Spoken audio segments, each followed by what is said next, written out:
व्यक्तित्व एक अवरोध। प्रश्नकर्ता कहता है, मुझे ऐसा लगता है कि संसार योग पाठशाला है और जीवन योग साधना है। प्रत्येक मनुष्य पूर्णता प्राप्त करने हेतु तपस्या में रत रहता है और योग तप के सिवाय अन्य क्या है। सामान्य जानों और उनके तथाकथित सामान्य जीवन जीने की किसी भी प्रकार से निंदनीय नहीं कहा जा सकता। वे भी किसी योगी सा ही कठोर श्रम करते हैं और उसी की तरह अनेक कष्टों को भी सहते हैं। अंतर बस इतना ही है कि उन्हें उनके ध्येय का स्पष्ट बोध नहीं होता। महाराज जी कहते हैं, तुम्हारे सामान्य जनों को योगी कैसे कहा जा सकता है। प्रश्नकर्ता कहता है, उनका अंतिम ध्येय एक ही होता है जिसे योगी त्याग के माध्यम से उपलब्ध करता है। सामान्य मनुष्य उसे ही भोग के द्वारा प्राप्त करता है, उसका अनुभव प्रत्यक्ष करता है। चूँकि भोग के मार्ग को स्पष्ट संकल्प पूर्वक ग्रहण नहीं किया जाता, अतः वह यंत्रवत पुनरावृत्ति युक्त और विलंबित हो जाता है। दूसरी ओर योग का मार्ग संकल्प पूर्वक ग्रहण किया जाता है और तीव्र संवेग वाला होने से शीघ्रता से आगे ले जाता है। महाराज जी कहते हैं, संभव है कि मनुष्य में योग और भोग की प्रवृत्ति क्रम पूर्वक एक के बाद दूसरी इस प्रकार से आती जाती हो, पहले भोगी फिर योगी, फिर पुनः भोगी फिर योगी। प्रश्नकर्ता कहता है, ऐसा क्यों होता होगा। महाराज जी कहते हैं, निर्बल इच्छाओं को अपने अंतरावलोकन और ध्यान के माध्यम से हटाया जा सकता है, परंतु उन प्रबल कामनाओं को जिनकी जड़ें गहरी होती हैं पूर्ण करना और उनके कटु या मधुर फलों को भोगना आवश्यक होता है। प्रश्नकर्ता कहता है, तब हम योगियों को सम्मान क्यों दें और भोगियों को तुच्छ की तरह क्यों देखें। एक दृष्टि से सभी योगी ही हैं। महाराज जी कहते हैं, यदि मानवीय मूल्यों को पैमाना बनाकर देखा जाए तो संकल्प पूर्वक किया जाने वाला प्रयास प्रशंसनीय होता है। वस्तुतः योगी और भोगी दोनों परिस्थिति और अवसरों के अनुसार अपने अपने स्वभाव का अनुसरण करते हैं। योगी का जीवन सत्योपलब्धि की एकमात्र कामना से शासित रहता है, जबकि भोगी अनेक कामनाओं की दास्तां से संलग्न रहता है। परंतु भोगी भी कभी योगी हो जाता है और कभी कभी योगी भी भोगी के आवेग में घिरकर भोगरत हो जाता है, पर अंतिम परिणाम समान होता है। प्रश्नकर्ता, यह अत्यंत ही महत्व की बात है कि आत्म साक्षात्कार अर्थात चेतना के पूर्ण प्रतिगमन और रूपांतरण के बारे में मनुष्य सुन चुका हो। एक उल्लेख के अनुसार यह कथन भगवान बुद्ध के द्वारा कहा गया था, इस शुभ समाचार की तुलना अग्नि की उस चिंगारी से की जाती है जो किसी रुई के विशाल भंडार को छू गई हो और उसे धीरे धीरे पर बिना रुके जलाकर भस्म कर देती हो। साक्षात्कार का शुभ समाचार भी ऐसे ही तुरंत या कुछ समय बाद रूपांतरण घटित कर देगा। महाराज जी, हाँ, पहले श्रवण फिर स्मरण मनन और इसी प्रकार हम दोनों सुपरिचित भूमिका लेकर चर्चा कर रहे हैं। जो इस समाचार को सुन लेता है वह योगी हो जाता है, जबकि अन्य लोग अपने अपने भोगों में फंसे रहते हैं। प्रश्नकर्ता कहता है, आप यह तो मानते होंगे कि पुनः मरने हेतु जन्म लेते हुए और जन्म लेने हेतु मरते हुए संसार का ऊब भरा जीवन जीते हुए मनुष्य भी वैसे ही आगे बढ़ता रहता है जैसे कोई नदी अपनी विशाल जलराशि के बोझ से गतिमान होते हुए सागर की राह खोज लेती है। महाराज जी कहते हैं, संसार होता इसके पूर्व चेतना थी। चेतना में ही यह अस्तित्व ग्रहण करता है, इसमें ही टिककर क्रियाशील रहता है और शुद्ध चेतना में ही इसका लय हो जाता है। हर वस्तु के मूल में मैं हूँ की भावना होती है। मन की यह अवस्था संसार है, द्वितीय महत्व की वस्तु है, क्योंकि होने हेतु मुझे संसार की नहीं बल्कि संसार को ही मेरी आवश्यकता होती है। प्रश्नकर्ता कहता है, जीने की इच्छा सचमुच एक अत्यंत आश्चर्यपूर्ण वस्तु है। महाराज जी कहते हैं, पर जीने की लालसा से मुक्ति उससे भी श्रेष्ठ वस्तु होती है। प्रश्नकर्ता, जैसे एक पाषाण मुक्त होता है वैसी मुक्ति। महाराज जी, हाँ, एक पाषाण सी मुक्ति और इसके अतिरिक्त और भी बहुत कुछ, असीम और सचेतन मुक्ति। प्रश्नकर्ता, क्या अनुभवों के संचय करने हेतु व्यक्तित्व आवश्यक नहीं। महाराज जी कहते हैं, जिस अवस्था में तुम अभी हो उसमें तो व्यक्तित्व बस एक अवरोध है।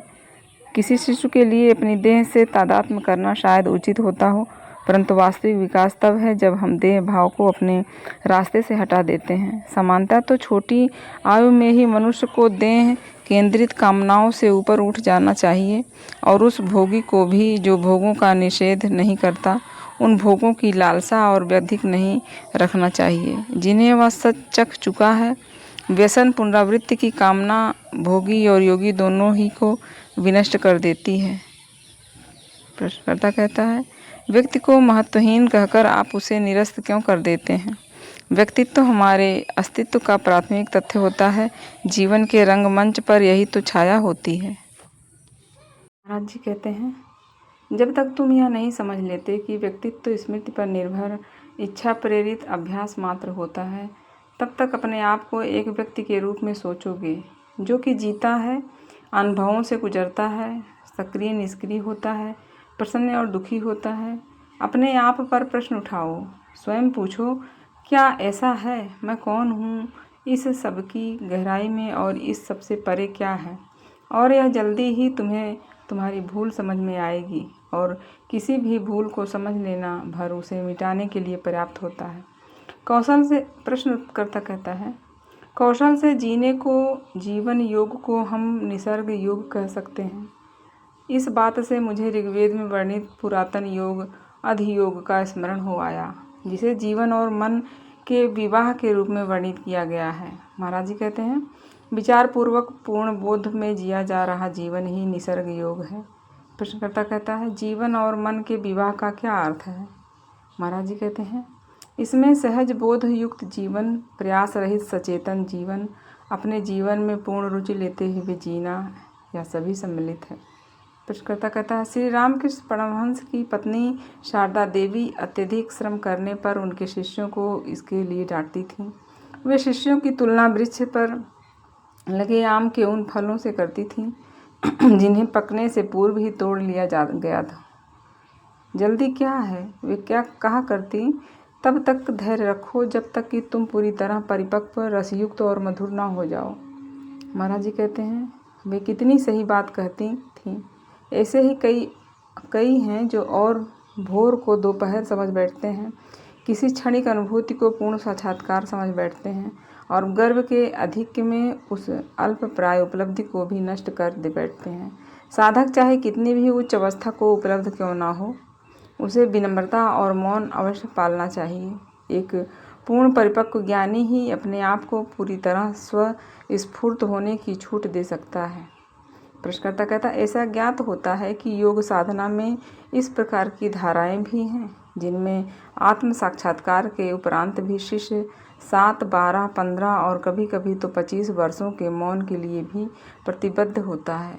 भगवान श्री रमण महर्षि ने स्वयं भी 20 वर्षों तक मौन व्रत का पालन किया और उसके बाद उपदेश देना प्रारंभ किया। महाराज जी, हाँ, आत्मोपलब्धि का फल अत्यंतिक स्तर पर परिपक्व हो जाना चाहिए। ऐसा न होने तक बोध में जीते हुए अनुशासनरत रहना चाहिए। प्रयास धीरे धीरे सूक्ष्मतर हो जाते हैं और मन अंत में वे अप्रकट ही हो जाते हैं। प्रश्नकर्ता कहता है, श्री जे कृष्णमूर्ति भी बोध में जीने के बारे में कहते हैं। महाराज जी, वे सदैव प्रत्यक्ष रूप से ही परमार्थ की ओर संकेत करते हैं। हाँ, अंततः सभी योग साधनाओं की पूर्णाहुति तुम्हारे इस अधियोग में ही होती है, जो कि चेतना रूपी वधु का जीवन रूपी वर से विवाह है और चित्त और सत्य का मिलन आनंद में फलित होता है। आनंद फलित होने के लिए यह आवश्यक है कि मिलन हो, संपर्क हो, द्वैत में अद्वैत की पुष्टि हो। प्रश्नकर्ता कहता है, भगवान बुद्ध ने भी कहा कि निर्वाण पाने के लिए जीवों के निकट जाना चाहिए। चेतना विकसित हो, इसके लिए जीवन आवश्यक वस्तु होती है। महाराज जी कहते हैं, संसार का संपर्क ही तो है।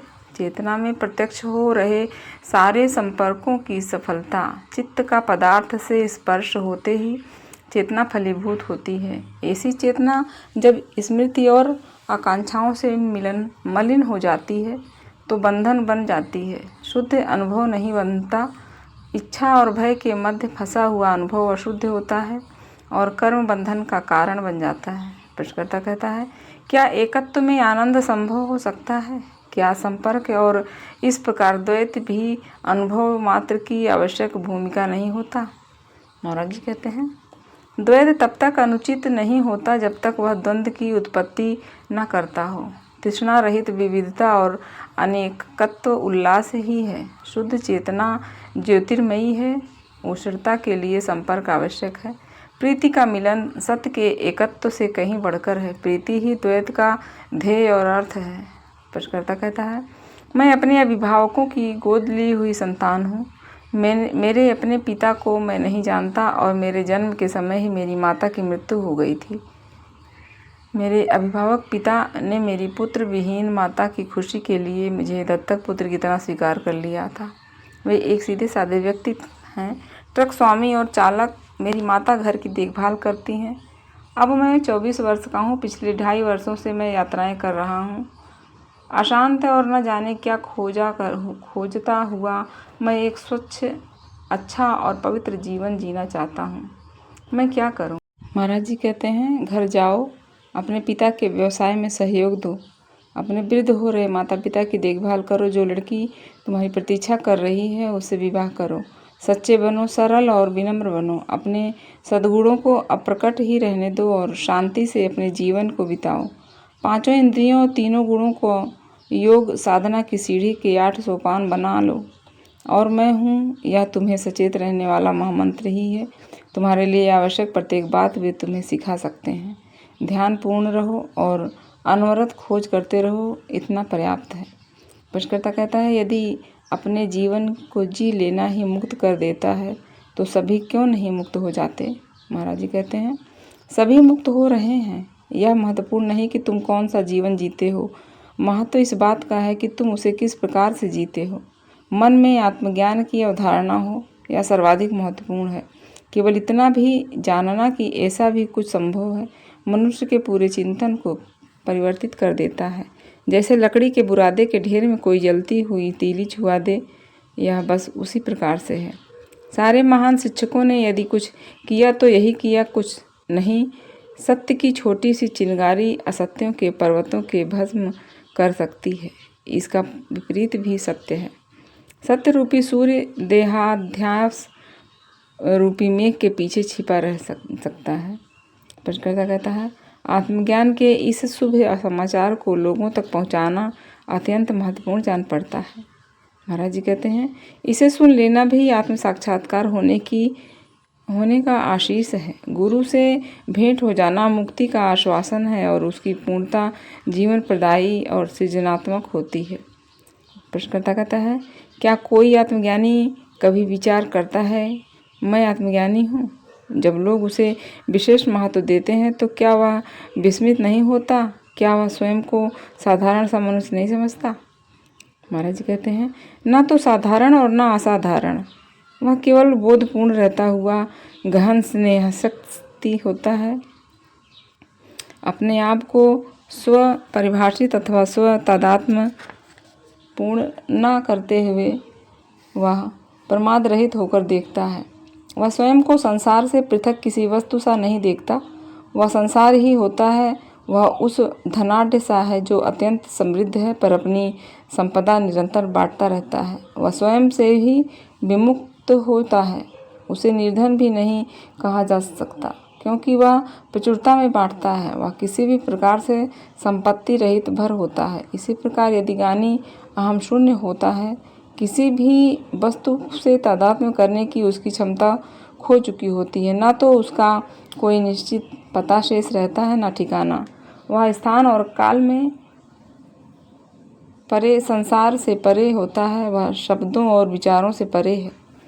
प्रश्नकर्ता कहता है, ठीक है, यह मेरे लिए गहरा रहस्य है। मैं एक साधारण सा मनुष्य हूँ। महाराज जी कहते हैं, वस्तुतः तो तुम ही गहरे, जटिल, रहस्यमय और दुर्बोध हो। तुम्हारी तुलना में मैं तो स्वयं सरलता ही हूँ। जो अंतर्बाह्य मेरे तुम्हारे अच्छे बुरे इस प्रकार के सारे भेदों से शून्य है। वह मैं हूँ जो संसार है, मैं हूँ जो मैं हूँ संसार है। प्रश्नकर्ता कहता है, प्रत्येक मनुष्य अपना एक पृथक संसार कैसे रच लेता है? महाराज जी कहते हैं, जब अपने लोग सो रहे हो तो प्रत्येक अपना पृथक स्वप्न देखता है। जागने पर ही इस प्रकार के अनेक स्वप्न होने का प्रश्न उत्पन्न होता है, और जब ज्ञात होता है कि वे सब स्वप्न ही थे तो यह प्रश्न भी मिट जाता है, क्योंकि तब यह स्पष्ट हो जाता है कि यह प्रश्न कल्पित ही है।